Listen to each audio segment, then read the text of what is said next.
Believe it or not, a lightning-fast hero might never catch a slow-moving tortoise if you think about it just right.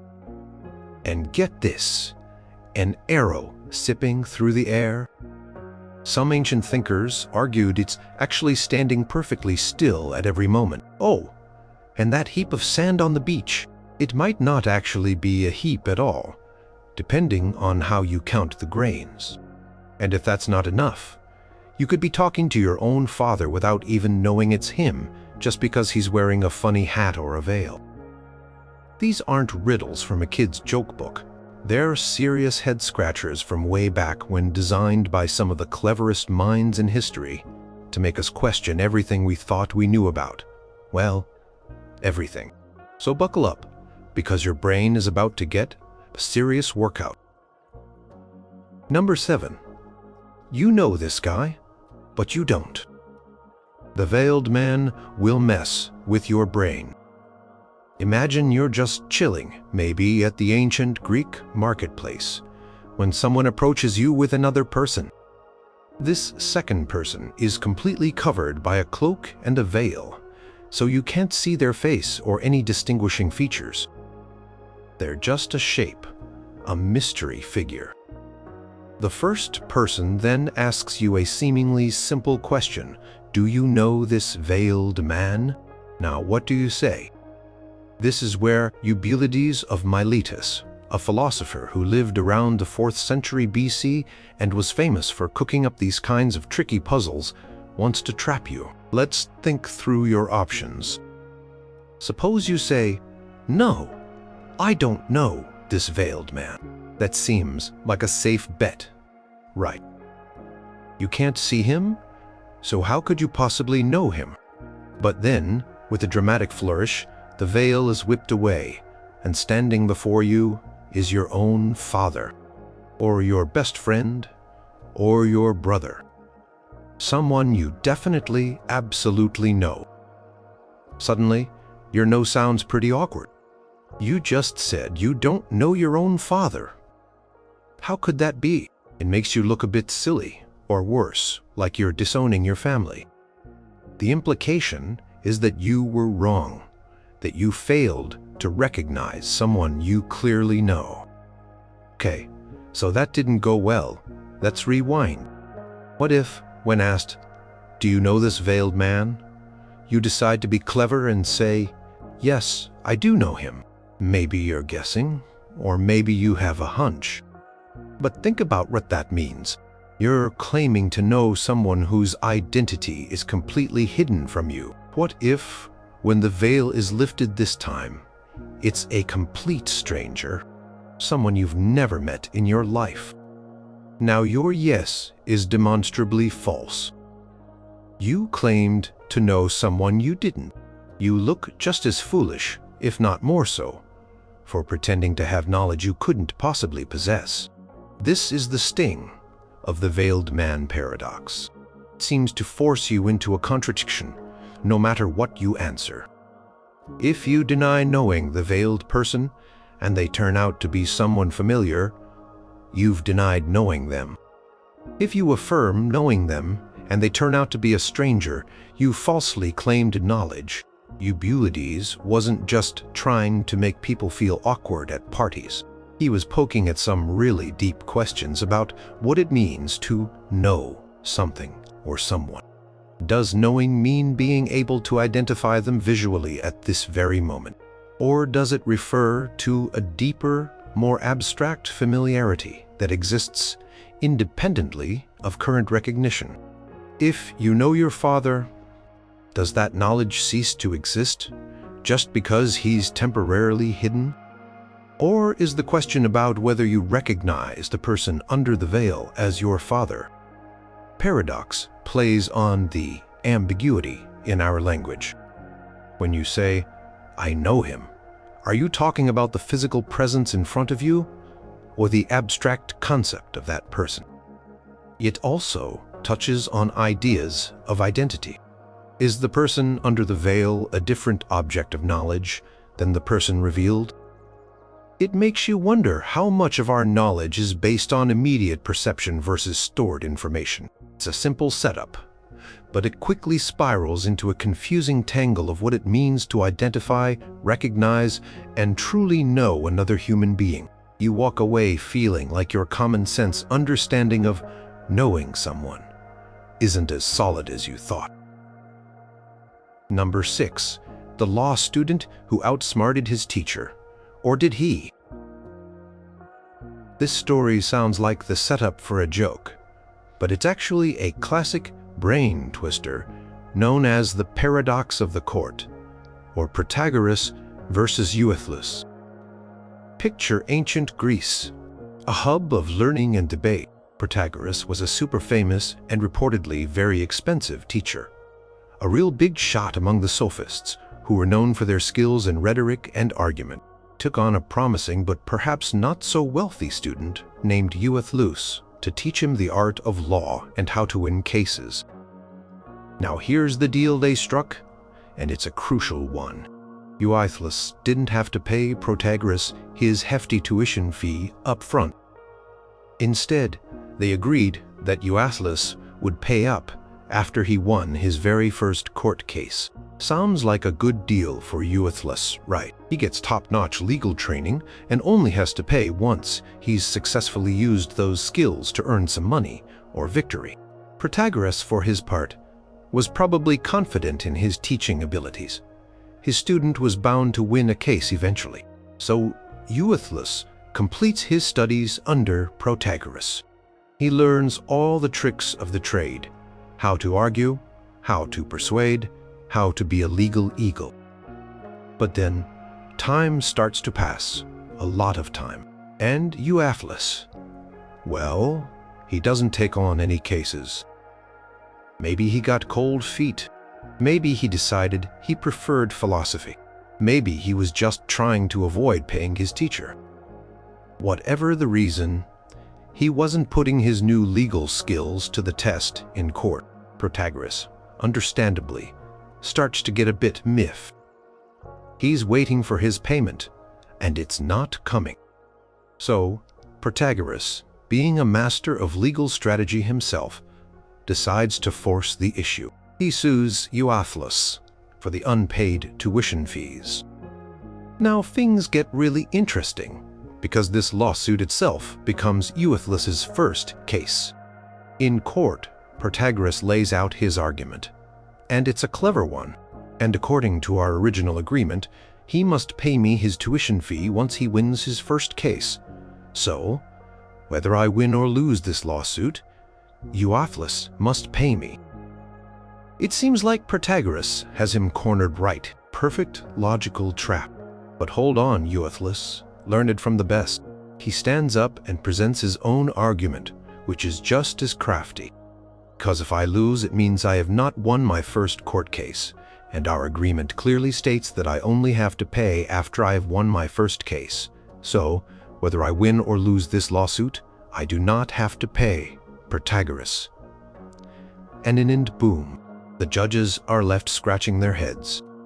Both arguments seem perfectly logical from the speaker's point of view.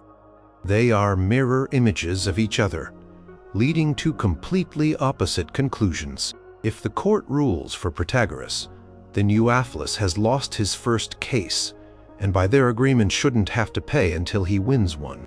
Court just ordered him to pay. If the court rules for Eubulides, then he has won his first case, and by their agreement, he should pay. But the court just ruled he doesn't have to. It's a complete mess. What are the judges supposed to do? Some stories say they threw the case out of court, unable to reach a decision. Others say they postponed it indefinitely. Paradox highlights the problems that can arise when contractual terms interact with unforeseen circumstances, especially when self-reference is involved. The outcome of the case affects the conditions of the agreement itself. It's a brilliant example of how perfectly constructed logical arguments can clash and create a situation with no clear resolution, leaving everyone wondering who, if anyone, is actually right. Number 5. Is this still the same ship if you replace every single plank? This puzzle, famously known as the Ship of Theseus, is a real mind-melter that gets you thinking about what makes something well itself. It's a question of identity over time and through change, and it's been debated by philosophers for centuries, with Plutarch, a Greek historian and biographer, writing around the 1st and 2nd centuries CE, giving us one of the most well-known accounts. Here's the story.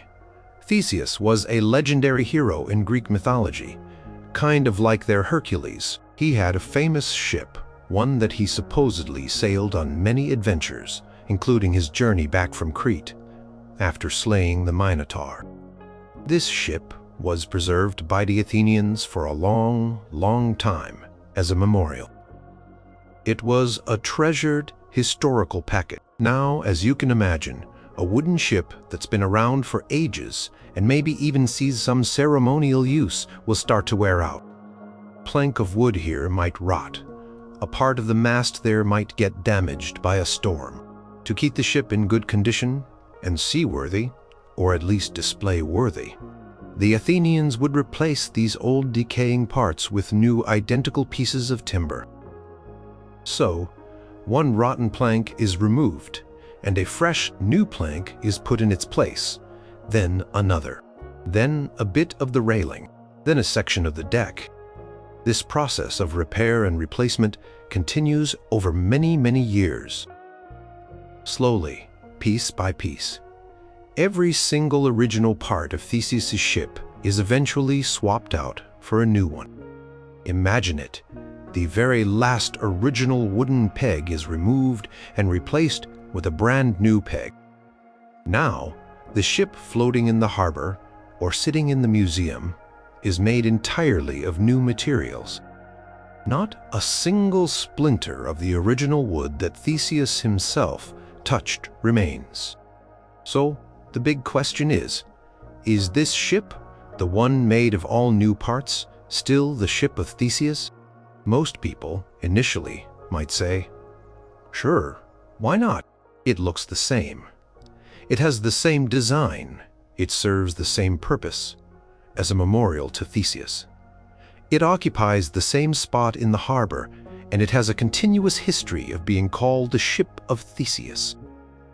Changes were gradual, not all at once. It's like when you repair a house, brick by brick.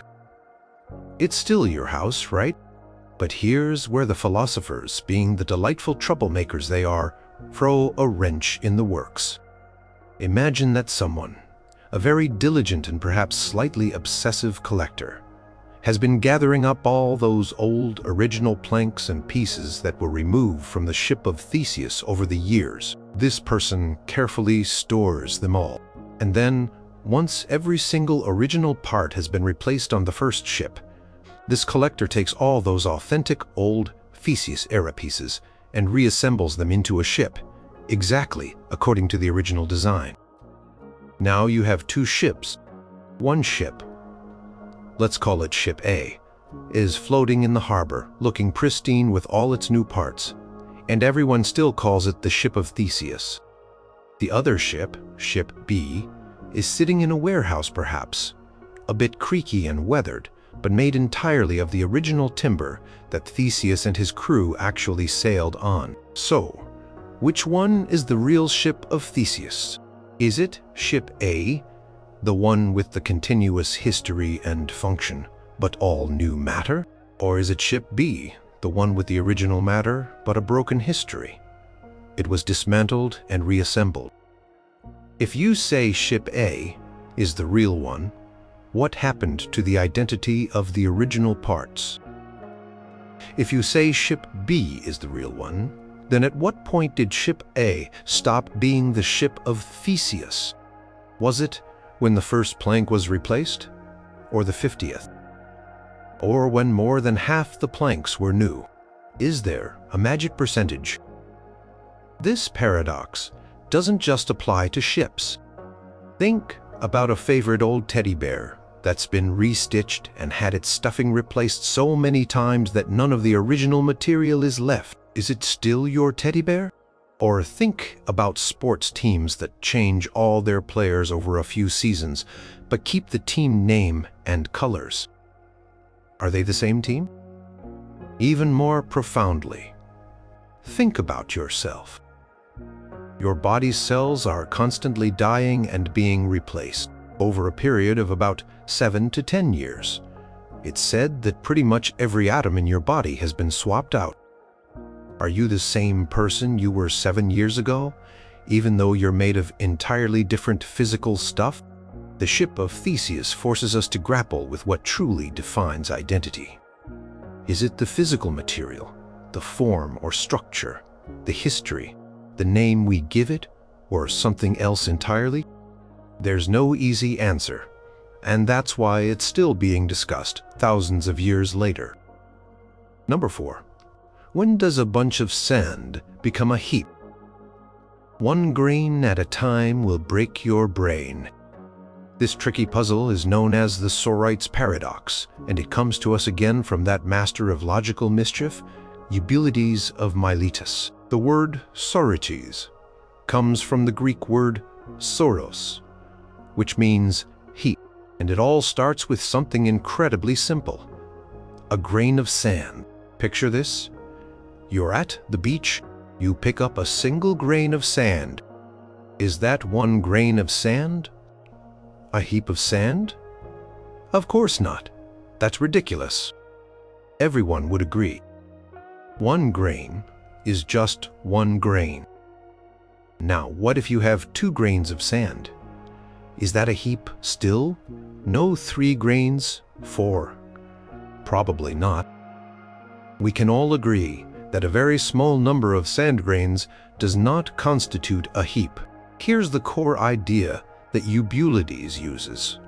If you have a collection of sand grains that is not a heap, then adding just one more grain of sand to it will not suddenly turn it into a heap. It seems like a perfectly reasonable assumption, doesn't it? Surely, the addition of a single tiny grain can't be the magical tipping point that transforms a non-heap into a heap. If 10 grains aren't a heap, then 11 grains, just one more, also aren't a heap. If 50 grains aren't a heap, then 51 grains aren't a heap. So, starting with our first premise, since one grain is not a heap, then, according to Rule 2, 1 plus 1 equals 2 grains are not a heap. Since 2 grains are not a heap, then 2 plus 1 equals 3 grains are not a heap. Since 3 grains are not a heap, then 3 plus 1 equals 4 grains are not a heap. You can see where this is going. We can continue this process. If 999 grains are not a heap, then 999 plus 1 equals 1,000 grains are not a heap. If 9,999 grains are not a heap, then 9,999 plus 1 equals 10,000 grains are not a heap. If 99,999 grains are not a heap, then 99,999 plus 1 equals 100,000 grains are not a heap. If we follow this chain of reasoning relentlessly, we are forced to conclude that no matter how many grains of sand you add, one by one, you will never actually form a heap. You could have a mountain of sand, millions and millions of grains, piled up high, and this logic would still suggest it's not a heap. But wait a minute. That's completely bonkers. We all know what a heap of sand looks like. If you see a giant pile of sand on a construction site, you call it a heap. Your eyes tell you it's a heap. Common sense tells you it's a heap. Yet, the step-by-step logic, starting from perfectly reasonable-sounding premises, seems to prove that heaps can't exist so. What gives? Where did we go wrong? Is it the first premise? That one grain isn't a heap? That seems solid. Is it the second premise? That adding one grain doesn't transform a non-heap into a heap? That also seems very plausible. If you tell someone, "Show me the exact grain that turned this collection from a non-heap into a heap," they'd be stuck. There doesn't seem to be such a precise boundary. The Socrates paradox isn't just about sand. It applies to all sorts of vague terms or concepts where there isn't a sharp cutoff point. For example, when does a person become bald? If a man has a full head of hair, he's not bald. If you remove one hair, he's still not bald. If you keep removing one hair at a time, at what exact hair does he suddenly become bald? When does a person become tall, or old, or rich? When does a collection of trees become a forest? When does a shade of color stop being, say, red and start being pink as you gradually add white? This paradox highlights a massive problem with how our language, which often uses fuzzy, imprecise terms, interacts with strict, precise logic. It makes us incredibly uncomfortable because it seems to show that common sense concepts we use every day might crumble under logical scrutiny. It's a powerful demonstration of how small, seemingly insignificant changes can accumulate into a significant qualitative difference. But logic struggles to pinpoint the exact moment that transformation occurs. It's a headache, but a fascinating one. Number 3. This sentence is false. True or not? Get ready to question reality. Prepare for your brain to tie itself in knots. This is the liar paradox, another gem often associated with our old friend Eubulides of Miletus, though variations have been around for a very long time. It's deceptively simple on the surface, but dives deep into the very foundations of truth and logic. Consider this straightforward sentence. This statement is false. That's it. Just 4 little words. Now the question is that sentence true or is it false? Let's try to figure it out. Option 1. Let's assume the sentence. This statement is false. Is T-R-U-E. If a statement is true, then what it asserts must actually be the case. Must accurately describe reality. Does our sentence assert? It asserts, this statement is false. So, if the sentence is true, then it must indeed be the case that this statement is false. Which means the statement is false. But hold on. We started by assuming the statement was T-R-U-E. And through that assumption, we've logically deduced that the statement is F-A-L-S-E. This is a contradiction. If assuming something is true leads you to conclude it's false, then your original assumption must have been wrong. So, the sentence cannot be true. Okay, no problem. If it can't be true, it must be false. Right. That's how things usually work. Statements are either true or false. Option 2. Let's assume the sentence. This statement is false is F-A-L-S-E. If a statement is false, then what it asserts is not the case. It inaccurately describes reality. What does our sentence assert? Again, it asserts, this statement is false. So if the sentence is false, then its assertion, this statement is false, must be incorrect. If the assertion, this statement is false, is incorrect, that means the statement is not false. And if a statement is not false, well, it must be T-R-U-E. But hang on a second. We started this time by assuming the statement was F-L-L-S-E. And through that assumption, we've logically deduced that the statement is T-R-U-E. This is another contradiction. If assuming something is false leads you to conclude it's true, then that original assumption must also have been wrong. So, the sentence cannot be false either. So, what on earth is going on here? We've shown that if the sentence, "this statement is false," is true, then it must be false. And if it's false, then it must be true.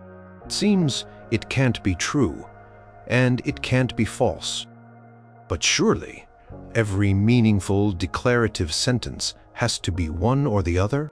This little sentence seems to break the fundamental rules of logic we rely on every day.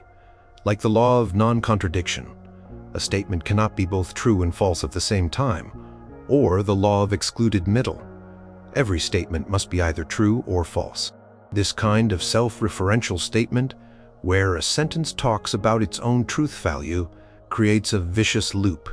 It's like a snake eating its own tail forever. There are many variations of this paradox.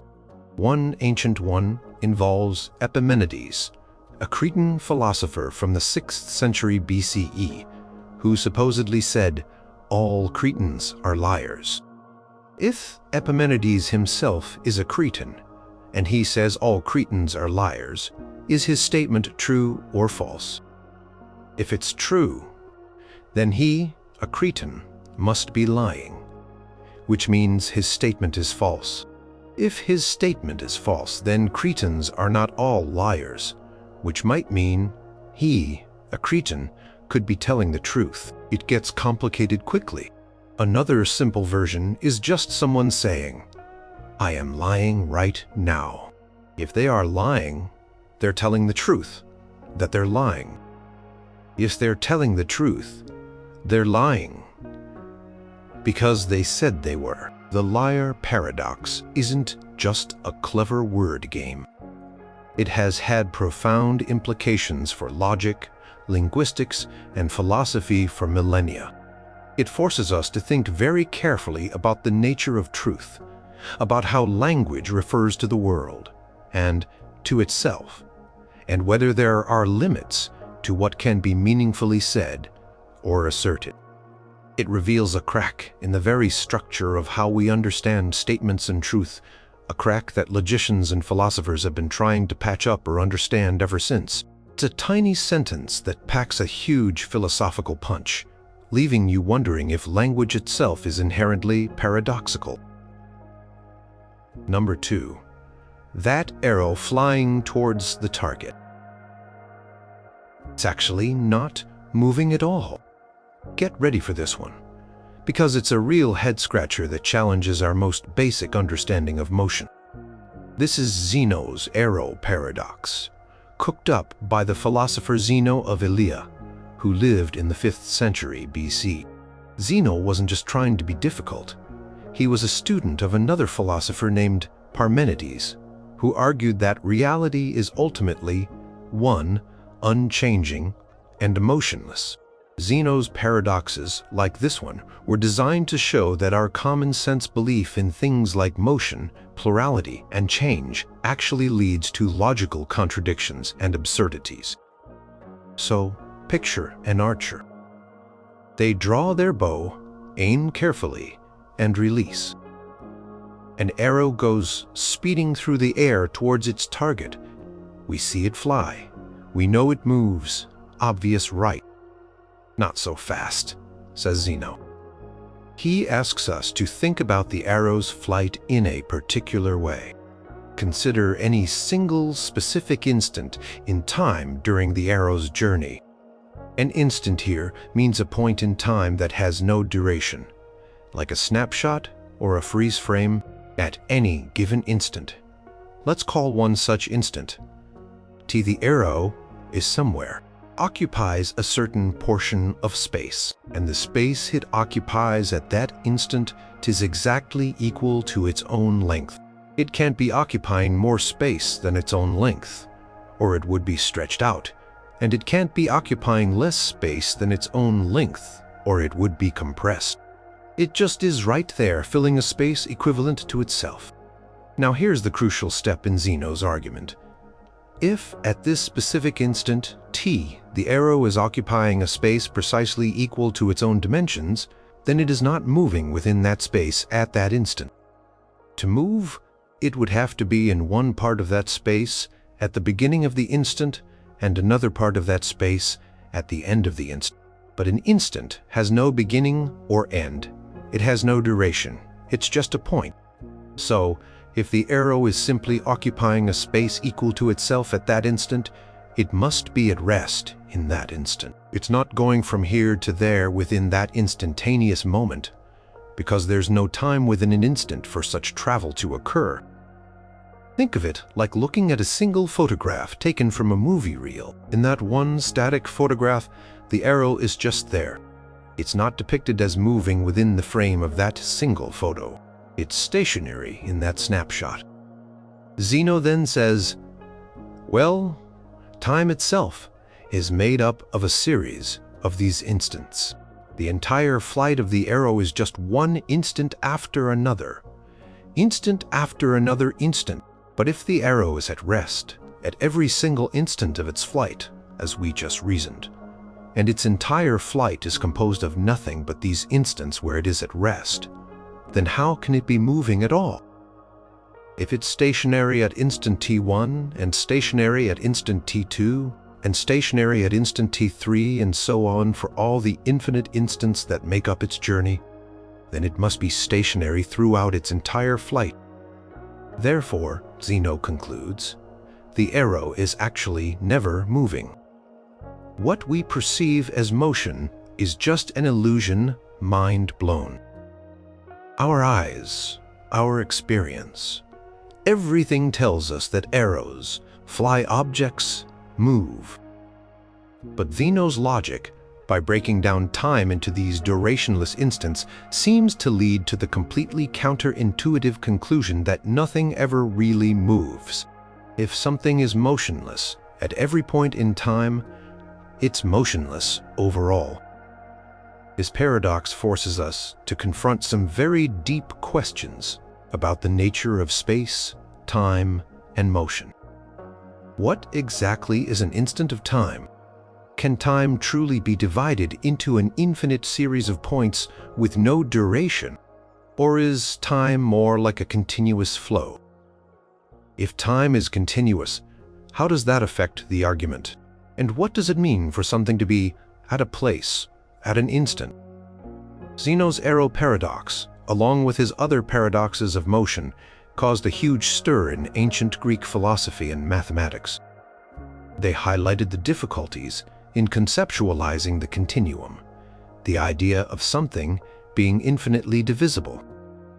While we intuitively feel motion is real, Zeno's sharp logic presents a powerful argument that our intuitions might be leading us astray, or at least that our understanding of how motion works at a fundamental level is deeply flawed. It makes you look at a flying bird or a thrown ball and wonder just for a second if it's all just a very convincing trick of the mind. Number 1. The fastest hero alive can't even beat a slow tortoise in a race. Here's how. This is perhaps the most famous of Zeno of Elea's paradoxes, and it's a true classic that has boggled minds for over 2,000 years, the paradox of Achilles and the tortoise. Achilles, as you might know from Greek mythology, was the ultimate warrior, the fastest runner of all the heroes. Think of him as the Usain Bolt of ancient Greece, only even faster.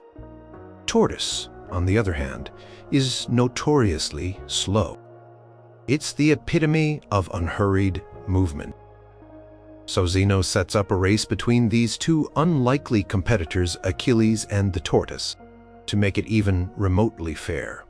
Or so it seems. The kind-hearted Achilles agrees to give the slow tortoise a head start. Let's say the tortoise starts 100 meters down the track. The starting gun fires and the race begins. Achilles, being incredibly swift, starts to close the distance to where the tortoise began. So first Achilles must run to reach the point where the tortoise started. Let's call this point A, which is 100 meters away. It will take him some amount of time, but he's fast, so he'll get there. However, in the time it takes Achilles to cover those initial 100 meters and reach point A, the tortoise, slow as it is, will have moved forward a little bit. It's not standing still, after all. Let's say in the time Achilles ran 100 meters, the tortoise crawled forward by 10 meters. So, when Achilles arrives at point A, the tortoise's starting spot, the tortoise is now at a new spot, point B, which is 10 meters ahead of point A. The tortoise is still in the lead. Okay, no problem for Achilles. He's still much faster. Now, Achilles must cover the 10-meter gap to reach point B, where the tortoise was. But in the time it takes Achilles to run those 10 meters to point B, the tortoise, bless its slow and steady heart, will have crawled forward yet again. It will have covered a proportionally smaller distance, of course, because Achilles covered that 10 meters much faster than he covered the first 100. Let's say the tortoise moves forward just 1 meter this time to a new spot, point etc. So when Achilles arrives at point B, the tortoise is now at point C, 1 meter ahead, still leading. You can probably see where this is going. Achilles now needs to cover that 1 meter to reach point N-Sra. But in the time it takes him to do that, the tortoise will have moved on again a tiny bit further to point D, say 10 centimeters ahead. Achilles then has to cover that 10 centimeters to point D. But while he's doing that, the tortoise shuffles forward to point E, maybe 1 centimeter ahead, and then Achilles must cover that 1 centimeter, during which the tortoise moves 1 millimeter. Zeno argues that this process will go on forever. Every time Achilles reaches the spot where the tortoise just was, the tortoise will always have managed to move a little bit further ahead. The gap between them will get smaller and smaller, incredibly tiny, infinitesimally small even. But there will always be a new tiny gap for Achilles to cover. Achilles has to complete an infinite series of these catch-up tasks, reach where the tortoise was, then reach where the tortoise was next, then reach where the tortoise was after that, and so on, ad infinitum. Since Achilles must cover an infinite number of these successively smaller distances, and it seems impossible to complete an infinite number of tasks in a finite amount of time, Zeno's logic leads to the staggering conclusion that Achilles can never actually catch the tortoise. He will get closer and closer, but never quite close the final gap. Forget about overtaking it, he can't even draw a level. Now this is utterly baffling. We know from real-world experience that fast things catch and overtake slow things all the time. If you race a snail and give it a head start, you're going to win, and pretty quickly too. Common sense screams that Achilles would zoom past the tortoise in no time at all. Yet, Zeno's step-by-step logical breakdown makes it seem impossible. Where's the flaw? Is our understanding of space flawed? Is it infinitely divisible, as Zeno's argument seems to imply? Is our understanding of time flawed? What about infinity? Can an infinite series of tasks or distances actually be completed or summed up to a finite total? This paradox, like Zeno's arrow, was intended to support Parmenides' idea that motion and change are illusions.